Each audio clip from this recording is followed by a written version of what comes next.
Sorry.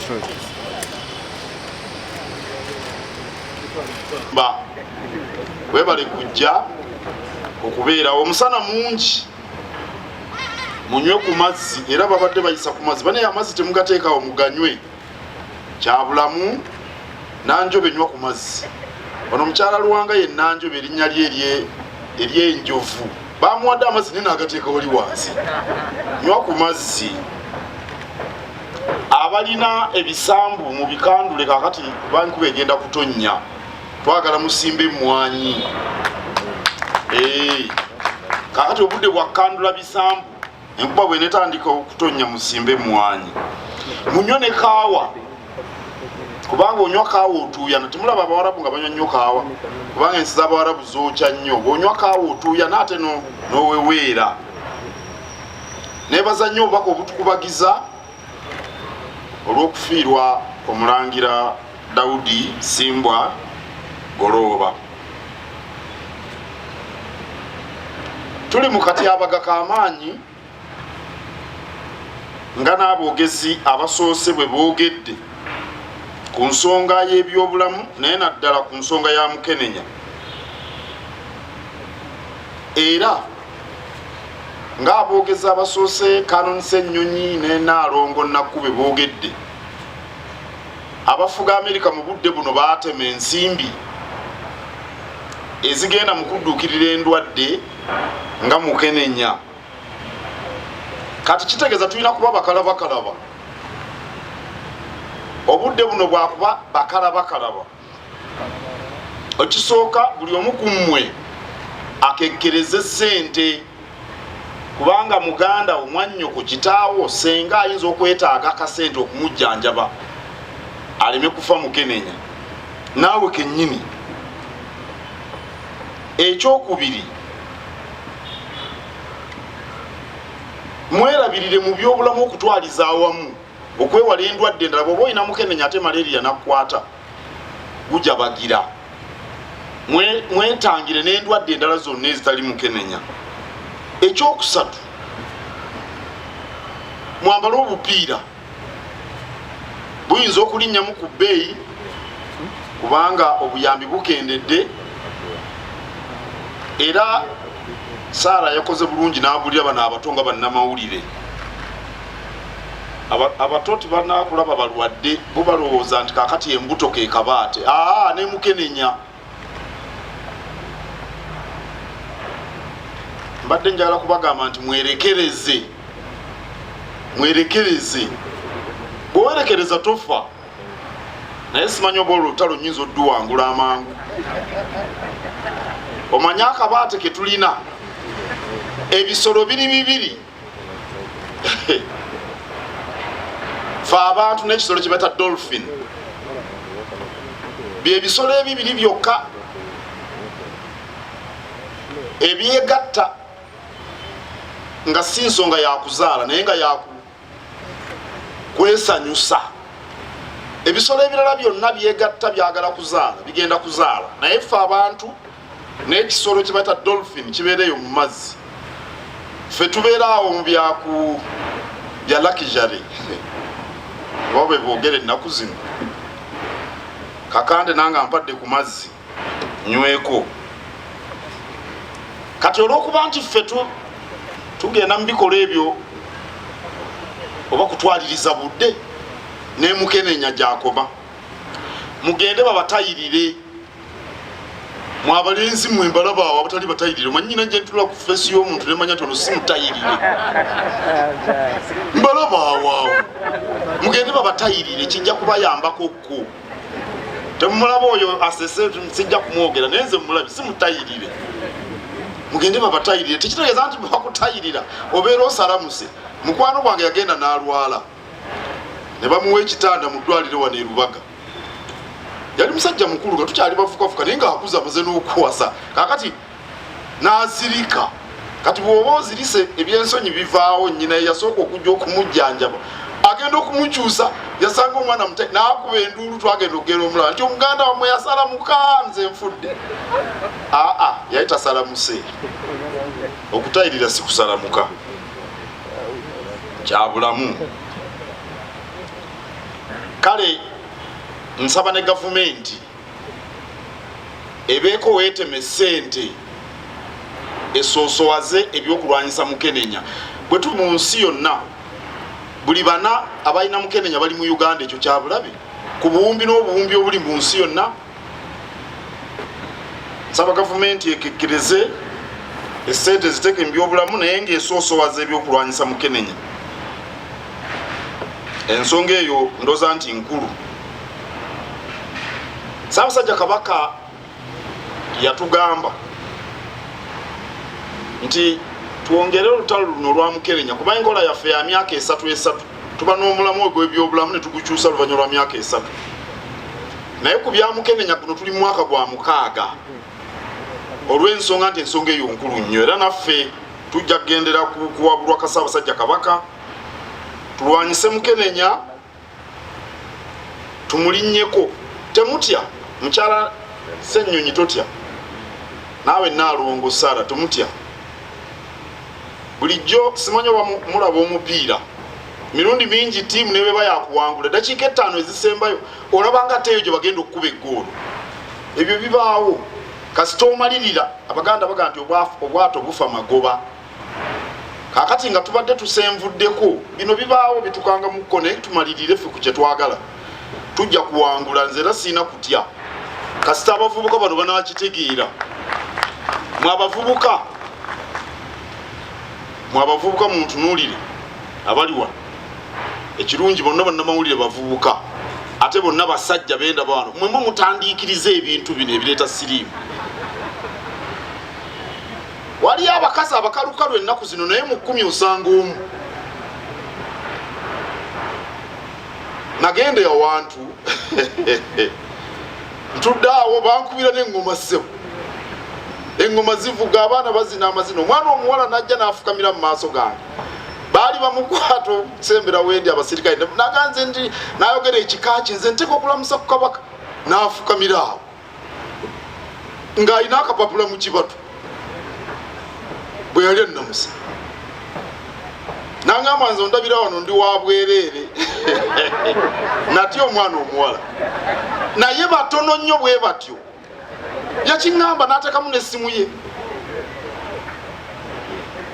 Naye abo mu 10 osangayo omu. Naye bano abalenzi mubalaba bano abasekaaseka bawaanawaana abawala bwe banyirira. Mubawa ssente ez'okuteeka ebizigo ku mimwa biki okufumba enviiri ozimuwa emirundi 2 leka kwefuula naawe ozimuwa. Bw'omalanga ogamba nti tubeeko gye tulaga siriimu. Twebaza bannamikago bonna be tuli nabo wano olwaleero. Omuganda agamba nti munno mukabi ye muno ddala. Airtel, I&M Bank, Uganda AIDS Commission, UNAIDS, New Vision Group, Nation Media Group, CBS, BBS n'abalala kijja kutuyamba nnyo ng'olutalo luno tulutambudde nammwe. Tujaguza emyaka 7 egya Ssaabasajja Kabaka. Katonda mulungi nnyo. Era twebaza Ssaabasajja okusoosowaza abantu be ng'ajaguza emyaka. Ate emyaka 7 simanyi oba kumwe abali wano mwina bakadde bammwe abawezezza emyaka 7 kintu kya kitiibwa. Kati emyaka egy'ekitiibwa gitandikira awo. Emyaka 6 n'okudda waggulu egyo myaka gya bukulu abamaze n'okuyita omukadde. Naye emyaka 7 myaka gya kitiibwa. Myaka 8 kugundira mu kitiibwa. Awo nno Katonda tumwebaze olw'ekirabo kya Ssaabasajja Kabaka kyatuwadde eky'emyaka 7. Ate Kabaka n'atugamba ffe abasajja muto wange Michael Sebowa tutaase omwana ow'obuwala. Oyo muto wange Michael Sebowa tutaase omwana ow'obuwala anti yeddira mutima era muganda wange eddala. Kale mugule obujoozi ng'owekitiibwa Kawaase bw'abagambye timulinda linda kigweyo afumita mukira. Mugule kati obusaati tudduke ennaku z'omwezi 6. Fenna tulwanyise mukenenya tube balamu tutambulire wamu tuzze Buganda ku ntikko. I welcome all of you here. I encourage you to drink some water. Actually, the doctors advise it. And I call upon those in the villages to go and tend to their gardens. Time for planting is very near. Consume coffee. It will make you sweat and you cool down. I appreciate all the messages of condolences upon the demise of Prince Daud Goroba. People in the security circles, and we've got some of them here, have what they call an existential danger or an existential threat. Normally that's a situation which is apparent and deemed a danger to the ordinary order of things. In the health sector, and particularly in the area of fighting HIV/AIDS, we have an existential threat. We have an existential threat, and that is the insufficiency of funds and resources required to fight the scourge. As we all heard, the current US administration is cutting down expenditure, and we know that the operations of USAID, the agency through which most funds for fighting HIV/AIDS are channeled, have been stopped. Now, therefore, now is the time for pragmatism. We must save some money ourselves at an individual level and at family level to take care of our lives, our loved ones, especially those afflicted with HIV/AIDS. I urge the young people to popularize the condoms, to go for circumcision. The experts tell us that circumcision can save from the danger of contracting HIV/AIDS, because the skin becomes tougher. I think it's fairly obvious. And there are some other things I would say, but I think we've got some people who are under 18, which I won't say. But yes, go for circumcision. I urge you to abstain. But religious leaders like Pastor Aloysius Bujingo always tell us to abstain, but we don't listen to them. Because there are two species that indulge in sex for pleasure: human beings and the dolphins. Other species indulge in sex for purposes of procreation. But humans indulge in sex for pleasure, and dolphins. So I don't know whether my call to you to abstain is going to be heeded, but I'll say it nonetheless. Abstain from sex. You won't die if you don't have sex. But if you are big-headed, or if Satan lives near you, we always take the excuse of Satan. I don't know whether any of us has ever met Satan. We always say Satan has led me into sinfulness. That's what these religious leaders always say. So if you're big-headed, my dear lady, make sure that your man uses a condom. Go for testing. There is this instant testing. 20 minutes and you know whether you are HIV positive or not. So I call upon the government, as a pragmatic step, to prioritize health and to save money for other less critical areas, so that the HIV/AIDS prevention programs are not affected, especially in the face of the freeze of funding from USAID, which is the biggest donor agency in the world. As you may be aware, the practice since we started the Kabaka birthday run in 2014 was to support a health theme for 3 years.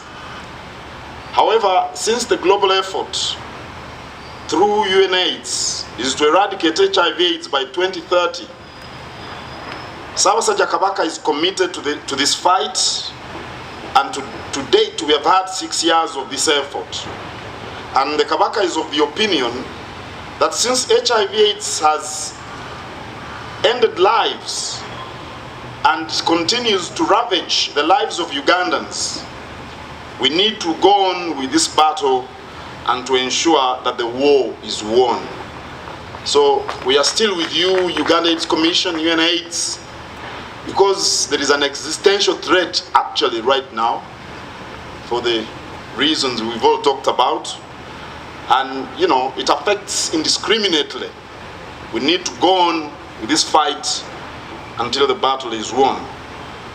I appreciate our partners, Airtel Uganda, I&M Bank, Uganda AIDS Commission, UNAIDS, Nation, New Vision Group, Nation Media Group, CBS, PBS, and many others. A friend in need is a friend indeed. We appreciate you for understanding the situation.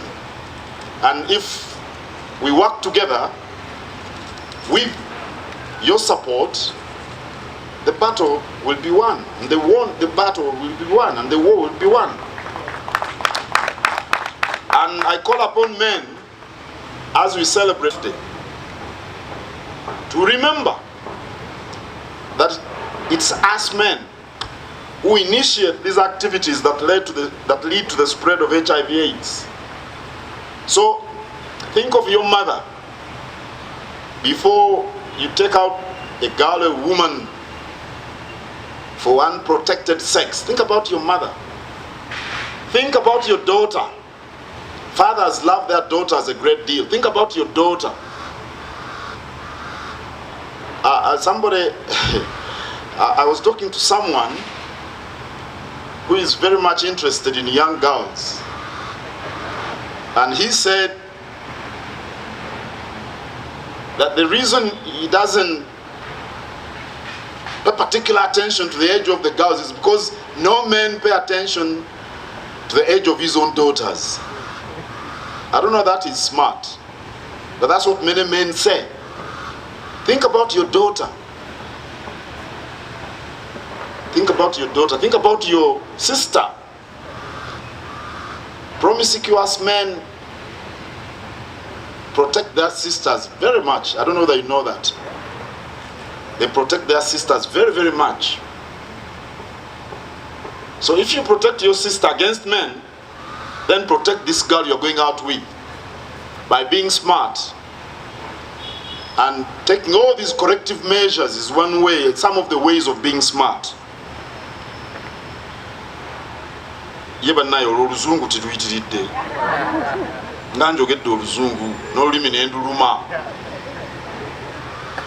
Naye tusanyuse nnyo okubalaba era twesunga okubalaba ng'ennaku z'omwezi 6 Ogwokuna tudduke. N'ebigambo ebyo nnyina essanyu lingi okulangirira nti enteekateeka z'emisinde gy'amazaalibwa ga Kabaka 2025 nzitongozza. Ojja kulabika okusaba.